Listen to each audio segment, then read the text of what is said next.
Salut, c'est Diz. Donc c'est parti pour la suite de cette récap du match MLCW AQL semaine 8, Black Legend contre New Church. Donc cette fois-ci la partie T11. Donc on a gagné 87 à 86. Donc c'est parti. On va commencer tout de suite avec une attaque sur le 11. Donc de Solid Snake en PK Bobat. Donc base évidente. On a remarqué qu'à droite il y avait 4 TDS et 2 multi.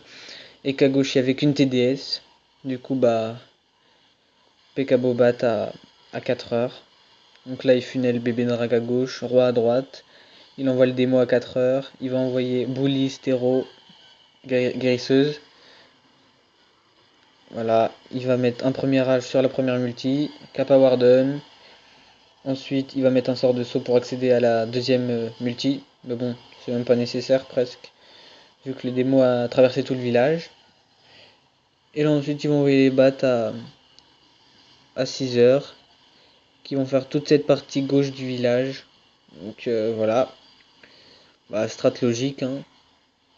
Et là c'est un magnifique perf. C'est plus que du clean. Voilà. Prochaine attaque sur le 10 en dragbat. Alors, le 10 en dragbat. Donc, j'ai vu qu'il y avait multi avec 2 TDS collés en bas et en haut. Du coup, j'ai fait Suicide Reine sur la TDS pour la prendre. Ensuite, j'ai funnel avec le roi. J'ai envoyé les drags à 2 heures. Hop, comme ça, je pouvais prendre la première TDS tout à droite là. J'ai envoyé le broyeur au nord pour prendre les 2 TDS et la T2 multi. Et ensuite j'envoie les bats au sud. Voilà. Donc un massacre. Ça prend l'aigle, ça prend tout en fait. Les bats sont tout pris. Et voilà. Maintenant c'est plus que du clean. Donc prochaine attaque sur le 9. Donc il n'y a pas beaucoup d'attaques T11 là. Parce que T10, il y a beaucoup plus de T10 dans le BD. C'est logique. Donc attaque sur le 9 de Andri en électrone Lalo. Donc il va funnel avec ses héros à midi. Voilà. Le roi qui va remonter. Il va balancer sa reine à midi pour funnel. Et ensuite, vous allez voir un magnifique passing pour le broyeur qui va faire TDA multi. Il va aller sur la multi. Et ensuite, clone. Il n'y a même pas les propulseurs qui gênent. Et ça va être un massacre. Hop. Le magnifique passing qui est fait pour le broyeur. Le broyeur qui va aller sur la multi direct. Et là, il va mettre rage, clone. Il va prendre le CDC, la reine, la multi, souffleur, AA. Quelques defs par-ci par-là. Et là, il va Lalo dans le sens inverse des aiguilles d'une montre. Donc de 9 heures à 3 heures.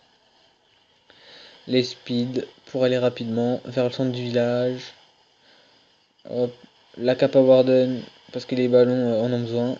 Le soin pour la dernière TDS et les Arkix. Et là maintenant c'est plus que du clean. Voilà. Magnifique strat.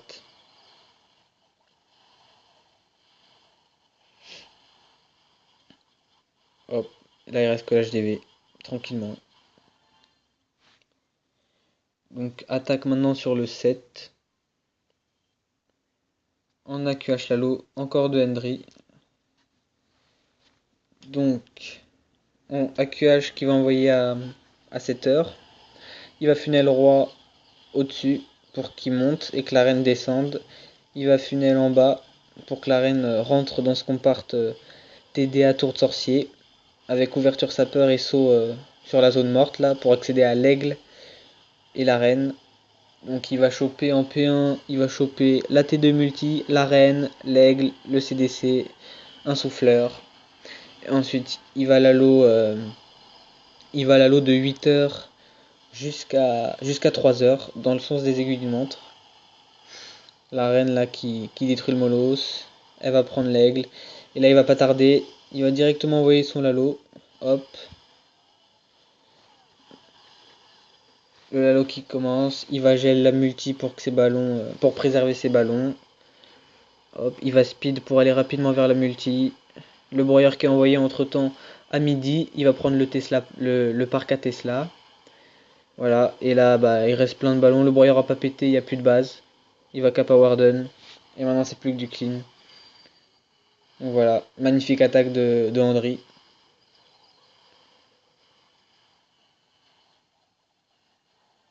Donc maintenant on va passer à l'attaque sur le 6. Donc la plus belle attaque T11 pour moi de cette guerre, clairement. Magnifique strat. Donc il va funnel en bas PK.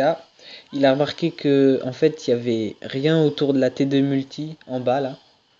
Du coup ce qu'il fait c'est qu'il va créer un funnel pour son broyeur. Il va faire un AQH commençant à 3h. Elle va remonter. Ensuite il va faire un double saut pour prendre toute cette partie nord du village. Il va prendre le compart aigle et le compart TDE multi à 9h. Et ensuite avec le funnel qu'il a fait là, il va balancer un broyeur sur la T2 multi directement. Et là vous allez voir la strat est monstrueuse. C'est un massacre. Voilà le broyeur qui prend la multi gratos. Il a prévu des petits ballons pour prendre le Warden, la tour à bombe et la tour d'archer. Et bien sûr un speed pour les ballons. Voilà, c'est magnifique. L'attaque est complètement est parfaite en fait. C'est super bien planifié. Y a rien à dire. J'ai adoré cette attaque franchement. Et on va passer déjà sur la dernière attaque T11. Donc il n'y avait pas beaucoup de T11. Hein. Il y avait beaucoup plus de T10, c'est logique. Le BD, on peut pas mettre plus de T11. Donc sur le 4, Andragbat. Encore de ma part. Alors je vais mettre l'arène à midi pour prendre cette AA et pour funnel. Le roi à 3h pour funnel. Ensuite je vais balancer les drags de 2h à 3h. Enfin à 2h. Avec le Warden, je vais rage la P1. J'ai envoyé le broyeur au nord. Et ensuite je vais battre sur la multi en bas avec golem de glace sur la TDS à 9h. Et en plus je fail mon gel. Je prends pas la TDS. Mais c'est un massacre quand même. C'est incroyable. Les bats c'est beaucoup trop fort. La strat était vraiment beaucoup trop hop là, hein, clairement. Je fail mon gel et ça perf quand même ultra large. Donc voilà. Donc c'est déjà tout pour cette partie T11. On n'a pas perf en T12, on a failli. Donc malheureusement je pourrais pas vous proposer de gameplay T12 pour cette guerre. Donc on se retrouve pour une prochaine récap. Allez, à une prochaine.